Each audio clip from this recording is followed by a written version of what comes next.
Bab 52. Makan bersama sastra. Kaya sekali ya, Maya itu, sahut Hamin. Iya, sangat kaya. Pewaris tunggal Hong Feng Group. Uangnya gak habis dimakan 7 turunan. Ujar Laura. Kalau papanya Bella, pengusaha apa? Tanya Hamin. Setauku, dengar-dengar dari teman-teman. Papanya Bella mempunyai perusahaan farmasi dan pabrik baja. Mamanya memiliki perusahaan kosmetik dan pabrik plastik. Jawab Laura. Anggota geng The Dove itu, anak pengusaha semua ya? Tanya Hamim sambil mengakhiri makan malamnya. Iya. 450 anggota geng The Dove adalah cewek semua. Dan anak pengusaha semua. Kalau bukan anak pengusaha, gak boleh gabung. Karena, grup The Dove ini, ada ikatan persaudaraan dan bisnis di antara anggota grup. Bahkan anggotanya ada yang dari Jakarta, Bandung, Semarang juga Denpasar. Jawab Laura. Kalau 450 anggota, berarti bukan dari anak SMA Florida saja ya? Tanya Hamin. Iya. Gabungan dari berbagai sekolah elit di kota Surabaya dan berbagai daerah. Tapi, pencetusnya adalah Maya dan Linda, dari SMA Florida. Makanya, Linda jadi ketua geng. Jawab Laura. Meong-meong. HP Hamin berbunyi. Tanda ada pesan Wa masuk. Bella, kamu itu katanya menjemputku. Untuk dinner, makan malam. Aku tunggu sampai jam 08 malam gak datang-datang. Kamu itu sayang sama aku apa tidak sih? Sudah aku jemput tadi jam 06 sore di rumahmu. Tapi mamamu mengusirku. Dan aku tidak boleh lagi berhubungan sama kamu. Tidak boleh datang lagi ke rumahmu. Mamamu marah-marah. Gak mau punya menantu miskin kayak aku. Kalau aku masih berhubungan denganmu, aku mau dilaporkan ke polisi. Aku jadi takut melanjutkan hubungan asmara sama kamu. Balas chat, Hamim. Bella, kamu itu ngapain gak telepon waktu di depan rumah? Kan aku bisa keluar rumah. Aku gak telepon kamu. Karena, aku ingin papa mamamu menerimaku apa adanya. Menyambutku dengan baik. Ternyata, sudah 2 kali aku diusir sama papa mamamu. Itu tandanya, hubungan kita tidak direstui orang tuamu. Ya sudah, aku sibuk ngopi sama Laura. Assalamualaikum. Balas chat, Hamim, lalu mematikan HP. Pak Kiai, kalau ziarah lagi, ajak aku ya. Tentram dan senang rasanya hatiku. Ada area makam ini. Biar gak dugem terus. Ujar Laura. Iya. Jawab Hamim. Bella wah, kirim pesan. Ujar Laura. Apa katanya? Tadi aku bilang ngopi sama kamu. Kata Hamim. Dia tanya. Apa benar aku sama kamu? Tak jawab iya. Lagi makan malam. Jawab Laura. Sudah jam 10 malam. Ayo pulang. Besok pagi sekolah. Ajak Hamim. Selfie dulu Pak Kiai. Sama aku. Buat kenang-kenangan. Aku juga ingin selfie di depan makam Mbah Wali. Kata Laura. Iya. Ayo aku foto di depan makam. Tak bayar makan dan minum dulu. Ujar Hamim. Setelah selesai selfie, Laura berjalan sambil menggandeng lengan Hamim. Menuju parkiran depan gapura. Mesra amat. Jalannya. Bukan pacar, bukan istri. Mesra sekali. Ujar Hamim. Mumpung gak ada Bella pacarmu. Aku mesrah-mesrahin. Hehehe. Kapan lagi? Aku sudah punya kekasih. Tapi, hubungan dengan kekasihku kurang harmonis. Jadi, sekarang lagi renggang. Kata Laura lalu masuk ke dalam mobil. Tak lama kemudian, mobil pun melaju pelan-pelan meninggalkan area makam. Ngantuk Pak Kiai. Kurang tidur. Perut kenyang. Ujar Laura. Tidur di bahuku sini. Kata Hamim. Selang 1 jam, mobil berhenti di depan rumah mewah milik Laura. Laura, Bagun. Sudah sampai rumahmu? Ujar Hamim. Iya. Salim dulu. Kata Laura kemudian saling cium tangan. Assalamualaikum.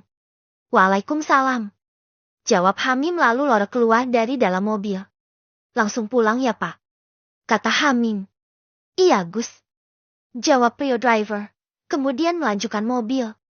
Jam istirahat sekolah, Hamim dan Gabriel juga Lucky dan Haris menikmati makan bakso dan es kelapa muda di kantin. Pak Kiai, itu, dicari Bella. Dia sedang kemari bersama Tias dan Rara. Ujar Lucky. Iya. Jawab Hamim cuek sambil makan bakso. Melihat Hamim makan bakso bersama teman karibnya, Bella cuek saja sambil pesan bakso. Hai Pak Kiai, antara malam ada acara gak? Seru Linde sambil masuk kantin, lalu duduk di sebelah Hamim. Pak bakso sama es kelapa muda. Pesan Linde. Ada apa? Kok tanya ada acara apa tidak? Mau ngajak kencan sama aku? Tanya Hamim santai. Hahaha, hebat juga ilmu peletnya Pak Kiai. Bisa-bisanya, Linde nempel sama Pak Kiai. Ujar Gabriel sambil tertawa. Kalau gak ada acara, antara malam kita dugem di diskotik Red Bull. Jawab Linde. Aku gak punya uang. Kata Hamim. Gak usah mikirin uang. Aku traktir. Sahut Linde sambil makan bakso. Bilang dulu sama Bella. Boleh gak? Jalan sama kamu. Ujar Hamim iseng. Bella, pinjam Pak Kiai semalam. Seru Linde. Ambil saja. Aku sudah tidak ada hubungan sama dia. Jawab Bella cuek sambil makan bakso. Loh, kalian putus? Sahut Rara terkejut. Iya. Jawab Bella. Pak Kiai, apa benar yang dikatakan Bella? Tanya Linda agak mengeraskan suaranya. Mungkin benar. Karena aku anak makelar tanah hahaha. Jeti, gak pantas berhubungan dengan anaknya pengusaha. Kamu tanya saja sama Bella. Kalau aku, gak peduli. Biar diputus biar gak putus. Toh, banyak cewek yang lebih cantik di SMA Florida ini. Kata Hamim sambil makan bakso. Pak Kiai, kalau jomblo, aku daftar jadi pacar kedua. Seru Bilkis sambil makan bakso. Hahaha. Kamu itu Bilkis, main tabrak saja. Sahut Linde sambil tertawa. Pak Kiai, antara malam kalau jadi dugem, kamu telepon aku ya, nanti aku jemput. Ujar Bilkis. Siap. Jawab Hamim. Ini Pak Kiai. Ini nomor teleponku. Kata Bilkis sambil menyodorkan HP-nya. Ayo masuk kelas, bel sudah berbunyi. Ujar Bilkis yang juga anggota geng The Dove. Setelah belajar 1 jam. Jam 11 siang, bel sekolah berbunyi tanda pulang. Para siswa-siswi berhamburan keluar kelas satu persatu. Pak Kiai, melamun saja. Ngapain di dalam kelas sendirian? Ayo kita jalan-jalan sambil cari makan siang. Ajak Sastra. Iya Sastra. Ini lagi Finansial lagi nggak karuan. Lihat channel konstruksi perumahan. Jawab Hamim kemudian keluar kelas. Kita ke J Street ya. Kita jalan-jalan, terus nongkrong di cafe. Ajak Sastra. Aku mau sholat Jumat dulu ya. Mau kamu nunggu? Ujar Hamim. Sholat Jumat di belakang Mall J Street saja. Di situ ada masjid kampung. Lagian sholat juga 1 jam lagi. Ujar Sastra. Baiklah. Jawab Hamim lalu mengambil motornya. Pak Kiai, motormu taruh sini saja. Nanti sore aku antar ke sini lagi ambil motor. Naik mobilku saja. Ujar Sastra. Oke, sayang. Sahut Hamim kemudian masuk ke dalam mobil Honda Jazz. Pak Kiai, kok tumben sekarang mau bergaul dengan cewek anggota The Dove? Biasanya juga menghindar. Tanya Sastra penasaran. Ya kepingin saja. Jawab Hamim asal-asalan. Dengar gosip tadi di sekolah. Katanya kamu putus hubungan ya? Dengan Bella. Beneran itu? Tanya Sastra sambil mengemudi. Hahaha. Iya, di kantin tadi. Bella ditanya sama Rara. Apa kalian putus hubungan? Bella menjawab iya. Katanya sudah tidak ada hubungan sama aku. Buka dikit jendelanya.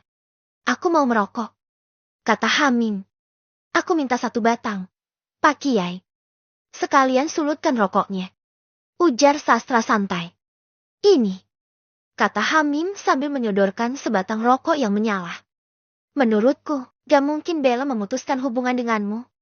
Karena, aku tahu, Bella sangat mencintaimu.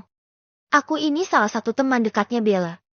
Sejak kelas 1, Bella sudah jatuh cinta kepadamu. Baru kelas 3 ini, kamu menerimanya. Dan resmi pacaran. Ujar Sastra santai. Tapi, Bella memutuskan hubungan tadi, aku dengar sendiri. Bahkan didengar banyak teman. Ujar Hamim. Kalau memutuskan cinta, biasanya bicara berdua secara langsung. Kalau Bella ngomong putus di depan umum, berarti Bella tidak serius. Mungkin Bella lagi kesal sama kamu, Pak Kiai. Jeti, bicaranya ngawur. Bayangin, banyak cowok yang naksir sama Bella. Bahkan ada yang terus terang. Tapi, ditolak semua. Padahal, mereka itu cowok ganteng dari keluarga pengusaha kaya raya. Tapi, Bella tetap memilihmu. Yang notabene, kamu siswa paling miskin di sekolah. Kata Sastra. Sudahlah, lupakan Bella. Aku tidak mau pacaran dulu. 2 kali punya kekasih, 2 kali diputus. Gara-gara aku anak dari keluarga miskin. Terakhir Bella. Tak kira Bella itu sabar dan pengertian. Ternyata pemarah, dan kaya anak-anak pikirannya. Kata Hamim. Kalau Bella, sifatnya memang gak kontrol. Emosian dia. Tidak berpikir panjang. Tapi, Bella cewek yang baik dan suka berbagi. Dia juga cerdas. Turun sini Pak Kiai. Aku parkir mobil dulu. Nanti, setelah sholat Jumat, kamu telepon aku. Ini kartu namaku. Ujar Sastra yang menghentikan mobilnya di depan masjid. Baiklah. Jawab Hamim lalu beranjak keluar dari mobil. Selesai sholat Jumat, Hamim berjalan menuju J Street Mall yang agak jauh dikit. Setelah menelpon, Hamim nyamperin Sastra yang lagi santai di kursi samping kafe sambil merokok. Mbak, kopi hitam agak pahit. Seru Hamim. Iya mas. Jawab seorang pelayan kafe. Mbak, burger 2 ya. Sama ikan bakar gurami 2 porsi, dan 2 air mineral. Ikannya yang besar-besar. Pesan Sastra. Finansial lagi nggak? Iya non. Jawab seorang pelayan. Pak Kiai, di sebelah kafe ini, ada store motor Vespa. Habis ini, Pak Kiai aku belikan motor Vespa untuk sekolah. Biar keren. Ujar Sastra. Gak usah Sastra. Motor handebe aku itu, sudah cukup nyaman bagiku. Sahut Hamim. Sudah, jangan menolak rezeki. Gak baik. Ujar Sastra. Ya sudah, terserah kamu. Emang kamu punya uang? Apa? Tanya Hamim. Banyak uangku. Jawab Sastra. Emang, dari mana kamu punya uang banyak? Kan kamu masih sekolah. Tanya Hamim pura-pura bego. Aku punya warisan perusahaan dari papa dan mamaku. Sekarang, perusahaanku dikelola oleh manajerku. Jawab Sastra. Enak ya? Punya warisan perusahaan. Gak kerja punya uang miliaran. Kata Hamim. Iya Pak Kiai. Benar. Jawab Sastra. Siapa yang paling kaya di SMA Florida itu? Tanya Hamim iseng. Gak tahu. Siapa? Tapi, setahuku, Luara, Maya, Rara dan Bilkis juga Sabrina itu, anak dari keluarga konglomerat. Mereka tinggal di perumahan Nirwana. Perumahan paling elit nomor 1 di Surabaya. Jawab Sastra. Permisi. Ujar 2 orang pramusaji, kemudian meletakkan pesanan di atas meja. Terima kasih Mbak. Ujar Sastra kemudian menikmati makan siang bersama Hamim. Selesai makan dan membayar, Hamim dan Sastra keluar kafe untuk jalan-jalan. Pak Kiai, tak belikan sweater sama jaket buat naik motor. Biar gak masuk angin. Ujar Sastra lalu masuk ke toko baju impor. Gak usah, Sastra. Aku bisa beli sendiri. Sahut Hamim. Sudah, gak usah menolak rezeki. Lagian, kamu dapat uang dari mana untuk beli barang impor? Ayo masuk. Ujar Sastra lalu menarik lengan Hamim. Benar yang dikatakan Ki Baraja, jin penunggu makam. Jika aku memakai cincin junjung derajat ini, aku akan disukai banyak wanita. Sastra ini tiba-tiba ngajak makan siang dan membelikan jaket. Padahal, dari kelas 1 hingga kelas 3 SMA, tidak pernah menyapaku sama sekali. Hebat juga kekuatan gaib cincin junjung derajat ini. Gumam Hamim sambil memilih jaket dan sweater. Sudah Sastra, beli sweater ini saja. Ujar Hamim. Ambil sweater 2 dan jaket 2 Pak Kiai. Kamu coba baju dan celana kain ini. Bagus sekali buat kencan. Hehehehe. Kata Sastra sambil tertawa. Sastra, kamu cantik sekali kalau tertawa. Goda Hamim. Kalau aku cantik, ya sering-sering diajak kencan dan jalan-jalan. Jeti selingkuh juga gak apa-apa. Hehehe. Sahut Sastra. Kamu kan sudah punya pacar? Ujar Hamim sambil berjalan ke kasir. Iya, sudah punya kekasih. Tapi, sudah putus. Tidak ada kecocokan. Jawab Sastra. Aku tidak mau punya pacar lagi. Aku ingin fokus kerja, cari uang. Menjalin hubungan asmara 2 kali, putus gara-gara aku miskin. Kita berteman saja ya, kata Hamim sambil meletakkan semua belanjaan di meja kasir. Setelah Sastra membayar semuanya, Sastra keluar toko sambil menggandeng lengan Hamim. Bab 53. Makan malam bersama Finansial lagi nggak